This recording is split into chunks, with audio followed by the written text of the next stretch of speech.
오늘 우리가 읽은 이 본문 말씀은 9월 6일, 7일 이틀, 수요일과 목요일이었는데 이틀 동안의 매일 성경 큐티 말씀이었습니다. 여러분, 사리분별이라는 말을 들어보셨을 텐데 뜻을 정확하게 파악하기 위해서 국어 사전을 찾아보니까 국어 사전에 나와 있는 설명이 좀 더 어려웠어요. 그래서 그 사전에 나와 있는 의미가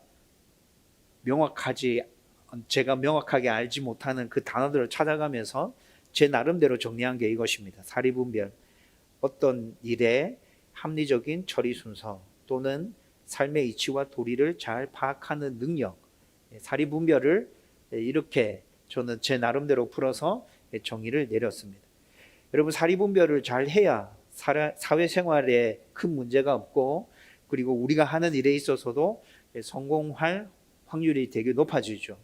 그런데 우리 주변을 잘 살펴보면 사리분별이 안 되는 사람이 생각보다 많다는 것을 알 수 있습니다.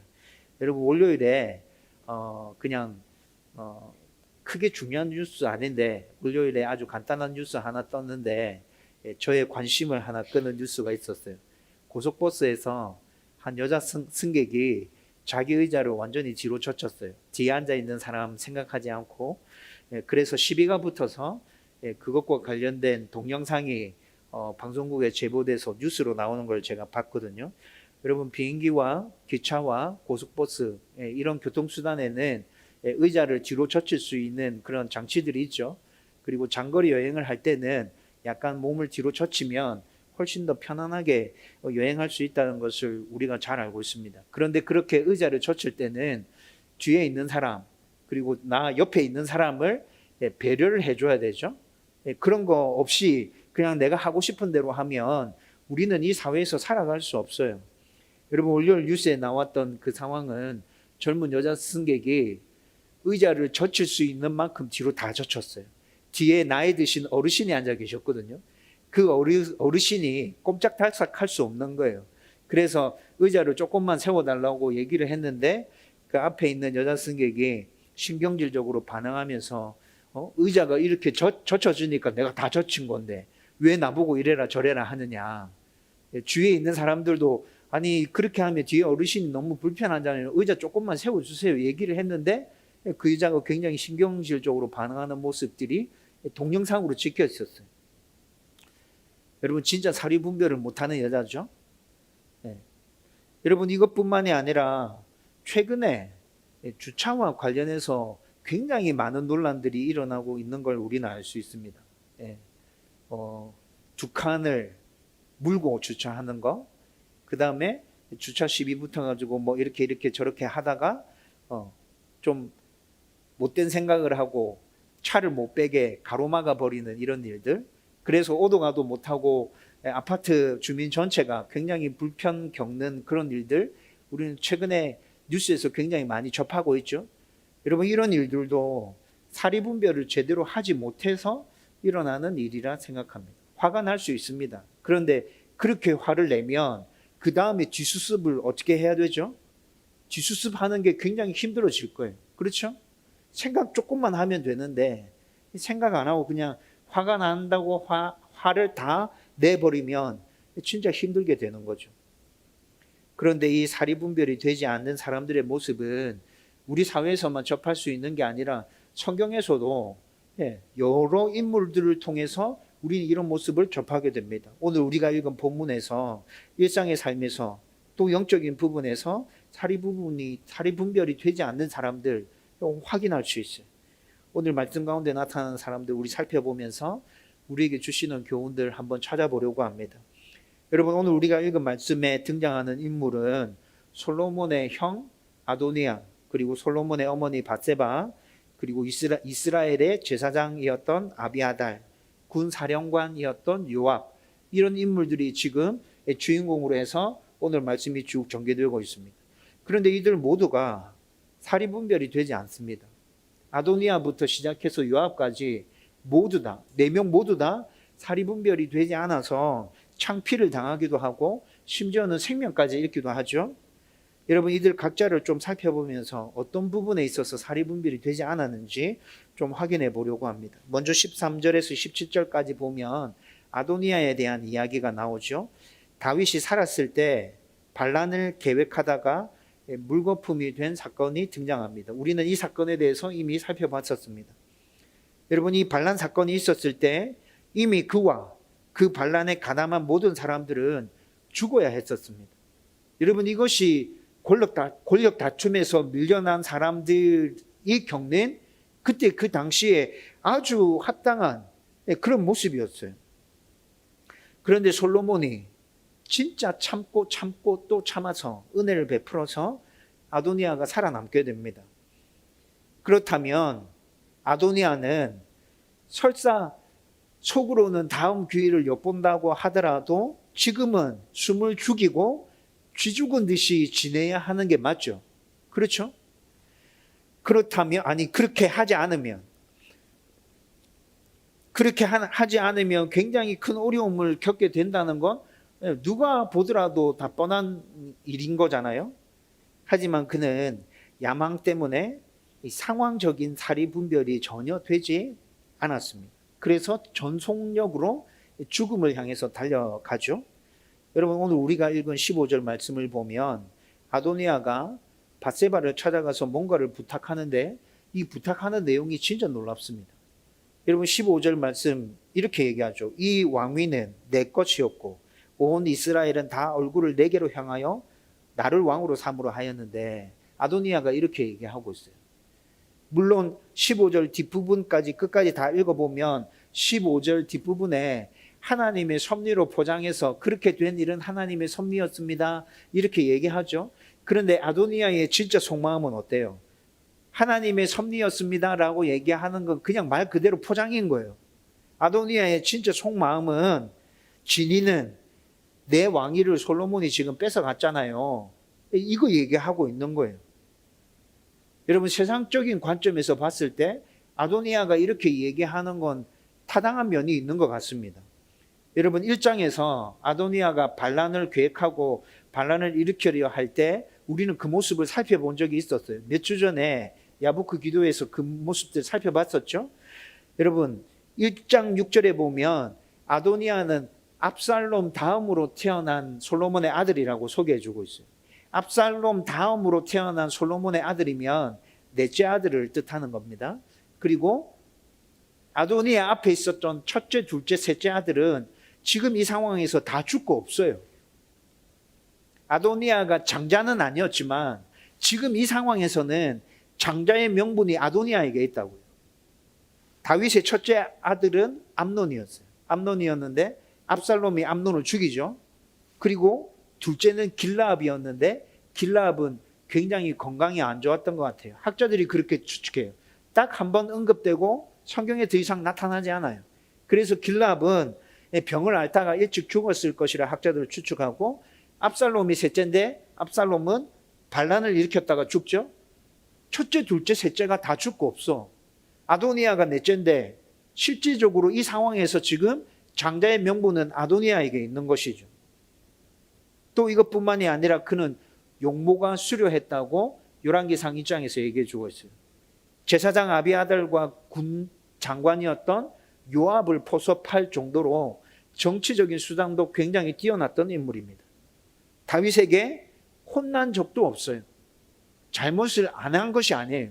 잘못을 했지만 다윗이 아도니아를 너무 이뻐해서 잘못했음에도 불구하고 혼내지 않았다는 거죠. 계속 이뻐해 주기만 했다는 거죠. 여러분, 이런 모습들을 다 생각해 보면 세상적인 관점에서는 아도니아가 지금 다윗의 뒤를 이어서 왕위에 오르는 것이 맞아요. 그런데 지금 난데없이 솔로몬이 왕위에 올랐죠. 솔로몬은 다윗의 열째 아들입니다. 솔로몬과 밧세바 사이에서 태어난 아들 중에도 네 번째 아들이에요, 솔로몬이. 그런데 이런 솔로몬이 지금 왕위에 올랐단 말이에요. 여러분, 아도니아 입장에서는 억울하겠죠. 세상적인 관점에서는 저 자리가 내 자리인데 왜 열째 아들인 쟤가 저 위에 올라갔단 말이야? 여러분, 열받을 거예요. 그런데 겉모습은 이렇게 드러났다 할지라도 하나님의 선택이 솔로몬이었다고요. 하나님의 선택이 솔로몬이었고 솔로몬은 이미 왕위에 올랐어요. 왕위와 관련된 문제는 이렇게 일단락 되었어요. 끝났다고요. 그런데 지금 밧세바에게 찾아가서 아비삭을 자기 아내로 삼을 수 있도록 그렇게 솔로몬에게 말해달라고 부탁하고 있습니다. 이건 아도니아의 야심을 드러내고 있는 것입니다. 여러분, 아비삭은 다윗의 노년에 그의 곁에서 수종을 든 여인이었죠. 성경에 보면 다윗과 아비삭이 동침하지 않았다 나옵니다.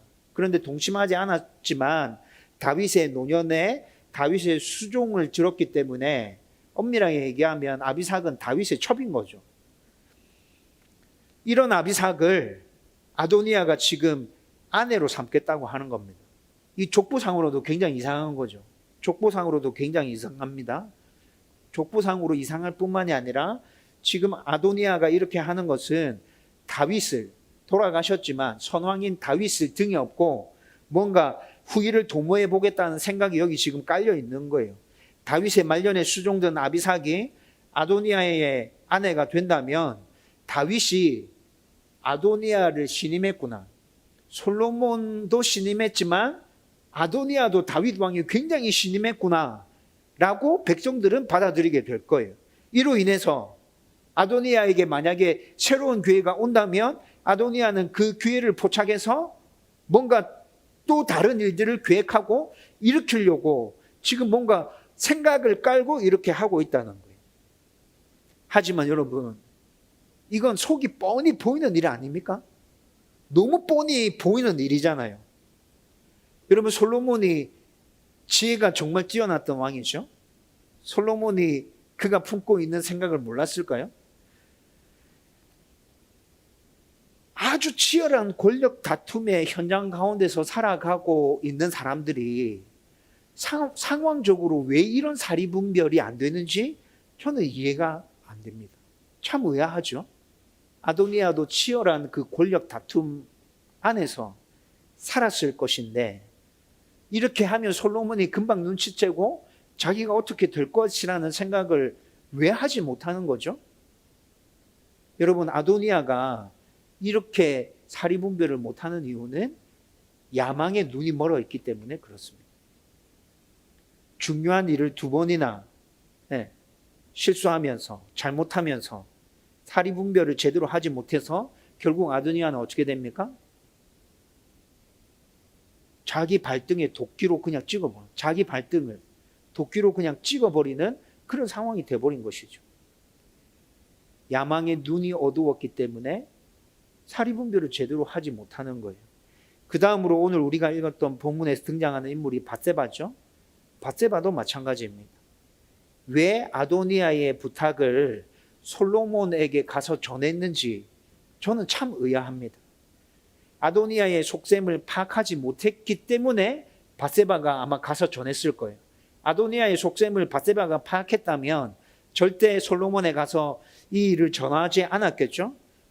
여러분, 왜 밧세바가 이렇게 아도니아의 속셈을 파악하지 못하고 솔로몬에게 가서 아비삭을 아내로 삼게 해주십시오, 왜 이렇게 부탁했다는 생각이 들어요. 근본 원인은 뭔 것 같아요? 밧세바가 너무 무지했어요. 굉장히 어리석었어요. 여러분, 1장에서 아도니아가 반란을 일으켰을 때 밧세바도 굉장히 속이 타들어갔습니다. 그래서 다윗에게 찾아가는 모습이 나타나죠. 다윗에게 찾아가서 밧세바가 얘기하잖아요. 당신이 약속한, 왕위를 약속한 사람은 솔로몬이잖아요.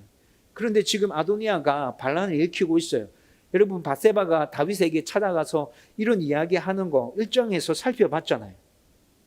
이런 모습을 보면 밧세바도 솔로몬이 왕위에 오르기를 간절히 소망했던 것 같습니다. 여러분, 만약에 아도니아가 왕위에 올랐으면 솔로몬과 밧세바는 어떻게 됐을까요? 죽었겠죠. 솔로몬과 밧세바는 죽었겠죠.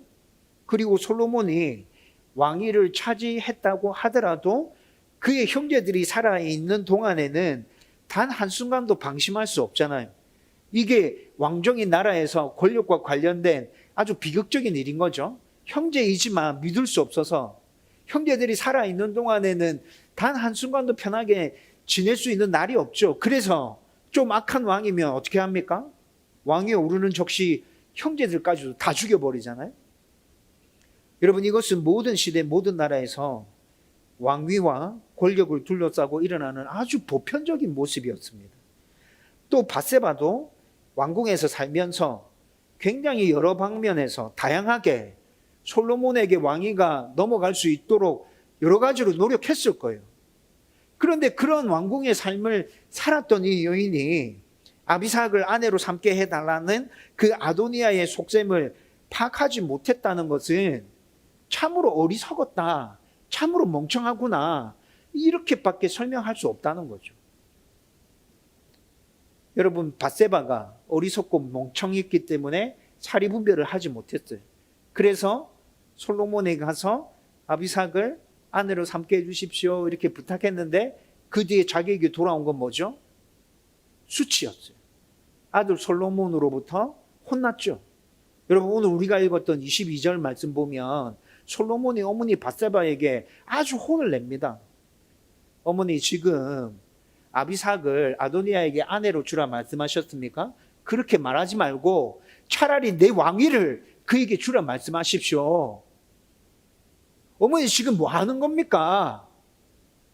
제사장 아비아달과 군대 사령관 요압을 위해서도 어머니 뭔가 부탁할 것이 있으면 부탁해 보십시오. 아주 얼토당토 안 하는 말씀을 어머님 지금 하고 계시네요. 여러분, 22절에 솔로몬이 밧세바에게 하고 있는 이야기가 이런 내용이라고요. 밧세바는 어리석고 무지함으로 인해서 아들로부터 굉장히 창피를 당하고 있는 거죠. 그런데 이 창피는 당연히 당해야 할 것 같습니다. 여러분, 어머니였지만 밧세바의 이 말은 아들인 왕의 앞길을 완전히 망쳐버릴 수 있는 그런 일들을 지금 어머니가 부탁하고 있는 거였어요. 여러분, 그 다음으로 등장하는 인물은 제사장 아비아달이죠. 제사장 아비아달은 세상에 관심을 가짐으로 영적인 사리분별이 되지 않았습니다. 여러분, 아비아달은 지금 방금도 말씀드렸는데 제사장이라고 얘기했잖아요. 제사장이면 세상의 사리분별이 밝아야 될 것 같아요. 영적인 사리분별이 밝아야 될 것 같아요. 당연히 후자이지 않습니까? 그런데 아비아달은 세상적인 사리분별은 굉장히 빨랐습니다. 그래서 아도니아가 반란을 일으켰을 때 세상적인 관점에서 모든 것들을 판단하고 아도니아 쪽에 붙었죠. 여러분, 세상의 사리분별이 빨랐기 때문에 그렇게 할 수 있었던 거예요. 그런데 제사장임에도 불구하고 영적인 사리분별은 그렇게 빠르지 않았습니다. 하나님이 선택한 사람은 아도니아가 아니었습니다. 솔로몬이었어요. 제사장이라면 당연히 이 정도는 알고 있어야 됐을 텐데 그는 이걸 몰랐다는 것이죠. 여러분, 결국 아비아달이 어떻게 돼요?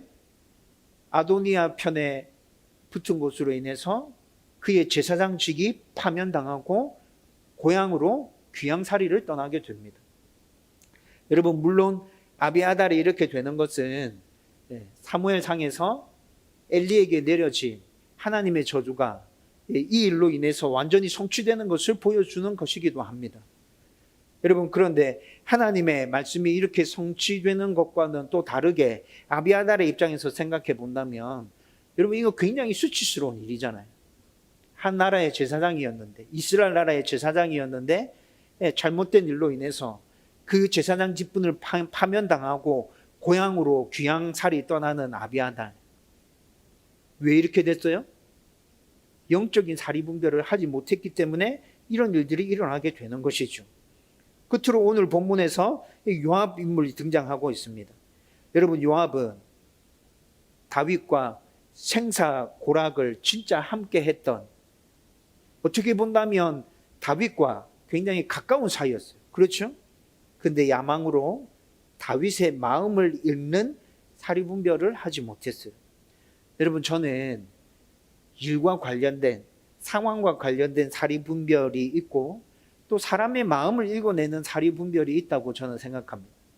여러분, 사람들과의 이렇게 우리는 관계를 맺고 살아가잖아요.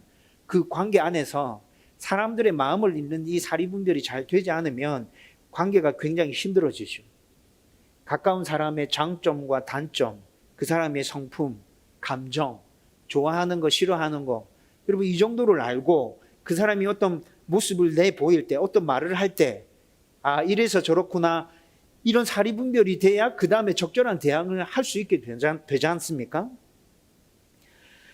여러분, 다윗과 요압은 좀 전에 말씀드렸던 것처럼 진짜 전쟁터에서 생사고락을 함께 했던 사람입니다. 그 누구보다도 가까운 사람이었어요. 그리고 다윗과 요압은 죽은 관계로 굉장히 오랜 세월을 함께 지냈죠. 여러분, 이런 관계였다면, 요압이 정말 충신이었으면 다윗이 뭔가 잘못 판단하고 결정했을 때 이런 인간관계적인 사리분별을 통해서 다윗에게 충원을 할 수 있는 위치에 있었어요. 요압이라는 인물이 그렇게 했다면 정말 좋은 인물로 성경에 기록되어질 수 있었겠죠. 그런데 요압은 자기 이익을 추구하는 사리분별에는 굉장히 뭔가 빨랐는 것 같은데, 다윗과 이렇게 가까이 붙어 있으면서 다윗의 마음을 읽어내는 사리분별에서는 별로 관심이 없었던 것 같아요. 그가 그렇게 될 수밖에 없었던 건 역시나 그도 야망의 눈물로 있었기 때문에 그렇다는 것이죠. 여러분, 1장을 살펴보면 다윗이 솔로몬에게 유언을 남기죠. 다윗이 솔로몬에게 유언을 남기는데 요압과 관련해서는 아브넬과 아마사를 죽인 것 기억해라고 얘기합니다. 여러분, 아브넬을 요압이 죽였어요. 사무엘하 2장 말씀을 보면 기본에서 요압과 아브넬의 군인들이 전투가 벌어졌었어요. 그런데 그 전투에서 아브넬이 요압의 동생 아사헬을 죽입니다. 그런데 이건 전투의 상황에서 정상적으로 일어나는 일들이었거든요. 여러분, 군인이 전장에서 정상적으로 전쟁을 하다가 이렇게 죽을 수 있는 일이잖아요. 그렇죠? 그런데 아주 평화로운 시기에 요압이 아브넬에게 자기 동생에 대한 복수를 해버립니다. 아무 잘못한 게 없었어요. 평화로운 시기였어요. 그런데 어떻게 만났는데 그냥 거기서 자기 동생 아사헬을 죽인 복수를 그냥 거기서 해버린다고요. 여러분, 다윗이 지금 이걸 기억하라고 얘기하고 있는 거예요. 전장에서 일어났던 그 일들을 평화로운 시기에 요압은 자기 복수를 하는 일로 아브넬을 죽였어. 이거 잊어버리면 안 돼. 솔로몬에게 얘기하고 있죠. 그리고 또 요압은 아마사를 죽였어요. 아마사는 다윗이 그를 군대 장관으로 임명한 것 때문에 요압이 시기심으로 죽인 것으로 학자들은 해석합니다. 여러분, 아마사라는 인물은 압살롬이 반란을 일으켰을 때 압살롬 쪽에 붙었던 군대 장관이었습니다. 그런데 다윗이 압살롬의 반역이 수습되고 난 다음에 압살롬에게 마음이 기울어졌던 백성들을 빨리 포용하기 위해서 아마사를 군대 장관으로 세우는 거죠. 압살롬에게 붙었던 아마사를 군대 장관으로 세우면 압살롬에게 기울었던 백성들이 다시 다윗에게로 돌아오는 속도가 굉장히 빨라지겠죠. 이런 목적이 하나 있었고, 그리고 또 다른 목적은 이때 이 당시에 요압의 힘이 점점 커지고 있었어요. 요압의 힘이 점점점 커지고 있었기 때문에 요압을 군대 장관에서 잠깐 밀어내고 아마사를 군대 장관으로 세우면 요압도 견제할 수 있고 돌아섰던 백성의 마음들도 다시 빠르게 회복할 수 있었기 때문에 다윗이 아마사를 군대 장관으로 세웠던 거예요. 그런데 이렇게 아마사가 군대 장관으로 세워지고 난 이후에 요압이 시기해서 그를 죽여버린다고요. 여러분, 이 두 가지 살인 사건을 여러분 지금 다윗이 솔로몬에게 너 기억해야 돼. 여러분, 기억해란 말은 지금 뭐 하라는 거예요? 적절하게 벌 주라는 얘기인 거잖아요. 그렇죠? 여러분, 요압이 지금 왜 이렇게 됐어요? 좀 전에 말씀드렸던 것처럼 요압은 지금 야망의 눈이 어두워져서 사리분별을 제대로 못하고 있는 거예요. 아도니아의 반란에 가담한 것도 상황적인 사리분별을 제대로 못해서 그 반란에 가담했던 것이죠. 여러분, 지금 오늘 본문에 등장하고 있는 인물 네 사람을 쭉 살펴봤어요. 아도니아, 밧세바, 아비아달, 요압. 여러분, 이런 모든 사람들이 공통적으로 다 뭔가 제대로 생각하고 판단해야 되는 상황에서 그렇게 하지 못해서 낭패를 본 일들이 지금 계속 반복되어서 나타나고 있는 것이죠. 여러분, 이렇게 상황이나 일이나 영적인 부분이나 인간관계에서 사리분별을 제대로 해내지 못하면 여러분 낭패 보게 됩니다. 실패하게 됩니다. 저와 여러분들도 똑같아요. 마찬가지일 거예요. 그렇다면 모든 부분에서 사리분별을 잘하기 위해서 우리는 어떻게 해야 합니까? 답은 아주 간단합니다. 욕심을 내려놓고 정확한 기준을 붙들고 그 기준을 제대로 알고 그 기준에 맞춰서 생각하면 된다는 것이죠. 여러분들이 당면하는 상황들은 굉장히 다양합니다. 그렇죠? 하루에도 수십 가지 다양한 상황들, 다양한 문제들을 우리는 만나고 있습니다. 그거 결정해야 되고 선택해야 돼요. 이게 쉬운 일이 아니잖아요. 그렇죠? 세상의 흐름도 굉장히 빠르게 계속해서 바뀝니다. 세상의 흐름을 쫓아가다 보면 그 세상의 흐름이 바뀔 때마다 우리의 삶은 휘청거릴 수밖에 없어요. 여러분들의 욕심도 한계가 없습니다. 뭔가 이만큼 하면 될 것 같았는데 이만큼을 얻고 난 다음에 그 다음에 우리 생각에는 뭐가 들어가 있어요? 이만큼의 생각이 들어가 있다고요.